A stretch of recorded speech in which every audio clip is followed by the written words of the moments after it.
ویور السلام علیکم۔ آج میں آپ کے لیے بہت ہی بہترین قسم کا ناول لے کر حاضر ہوں۔ ناول کا نام ہے وہ پاگل سی، از مریم دستگیر، قسط نمبر 1۔ پری اٹھ جاؤ، انسان میں کوئی شرم ہوتی ہے، پر تمہیں تو چھو کر بھی نہیں گزری۔ دوپہر کا 1 بج رہا ہے اور میڈم ابھی تک سو رہی ہے۔ سعدیہ بیگم غصے سے آ کر بولی، ماما بس 5 منٹ اور۔ کوٹھی جتنی بڑی ہو گئی ہو، پر مجال ہے کوئی عقل ہو یا کوئی کام کر لو۔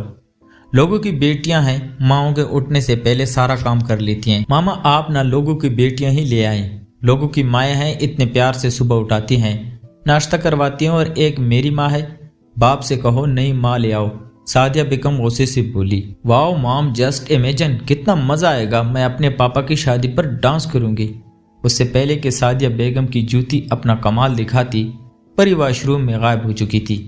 اس لڑکی کا کچھ نہیں ہو سکتا، سعدیہ بیگم مسکرا کر بولی۔ تھوڑی دیر تک پری نیچے آئی اور کچن میں چلی گئی۔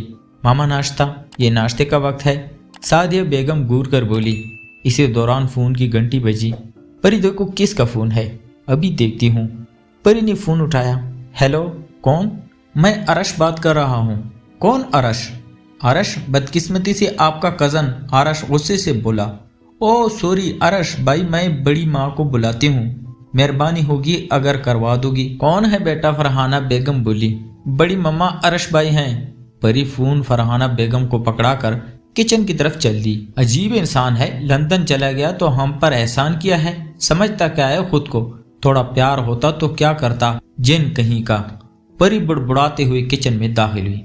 کس کی بات کر رہی ہو پری؟ کسی کی نہیں ماما، شکر ہے بچ گئی، اگر ماما کو پتہ چل جاتا کہ ارش بھائی کو کہہ رہی ہوں تو زندہ گاڑ دیتی۔ اور پری ناشتے میں مصروف ہو گئی۔ زریاب اور دریاب 2 بھائی تھے، ماں باپ بچپن میں گزر گئے۔ ایک بہن سائمہ بیگم تھی، زریاب بڑے جبکہ دریاب چھوٹے اور سائمہ بہن سب سے چھوٹی تھی۔ زریاب اور فرحانہ بیگم کا ایک بیٹا ارش، جسے ارش کہتے تھے۔ ارش نے پہل تو بہت غصہ کیا، کیونکہ اس کا نام اس کی سب سے بڑی دشمن یعنی کہ پریان میڈم نے بگاڑا تھا، لیکن جب سب نے ارش بولانا شروع کر دیا تو وہ خاموش ہو گیا۔ زریاب سے چھوٹے دریاب، ان کی 2 بیٹیاں پریان اور ثنا تھی۔ پریان کو سب پری بلاتے تھے اور وہ اپنے نام کی طرح تھی بھی پری۔ اس کی سب کے ساتھ اچھی دوستی تھی سوائے ارش کے۔ ثنا کو سب سنی کہہ کر پکارتے تھے۔ اس کے بعد آتی ہے سائمہ بیگم، ان کے ایک بیٹی اور ایک بیٹا سائم اور علیزے تھے۔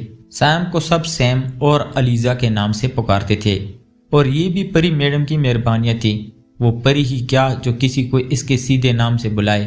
رات کو سب ناشتے کی ٹیبل پر بیٹھے ڈنر کرنے میں مصروف تھے کہ فرحانہ بیگم بولی، آپ سب کے لیے ایک گڈ نیوز ہے۔ کیا بڑی مما، جلدی بتائیں۔ پری بے صبری سے بولی، ارے صبر رکھو، پرسوں صبح 3 بجے کی فلائٹ سے ارش آ رہا ہے۔ فرحانہ بیگم خوشی سے بولی۔ یہ خبر سن کر جیسے ہی سب کے چہرے پر مسکراہٹ آئی، پری کو ایسا لگا کسی نے اس کے منہ میں کڑوا بادام رکھ دیا ہو۔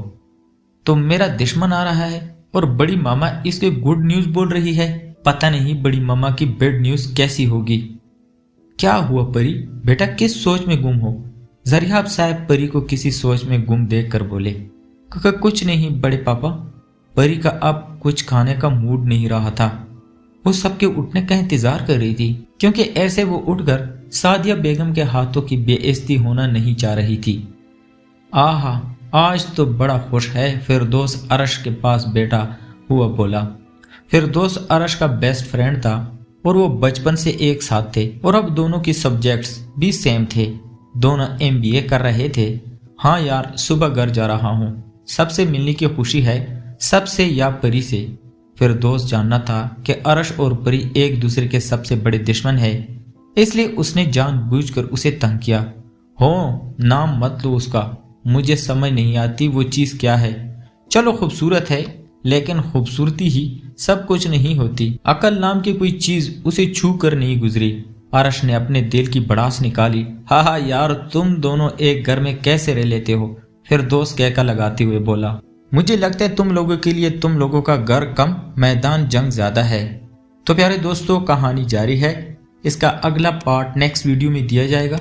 تب تک اپنا ڈھیر سارا خیال رکھیے گا۔ خدا حافظ۔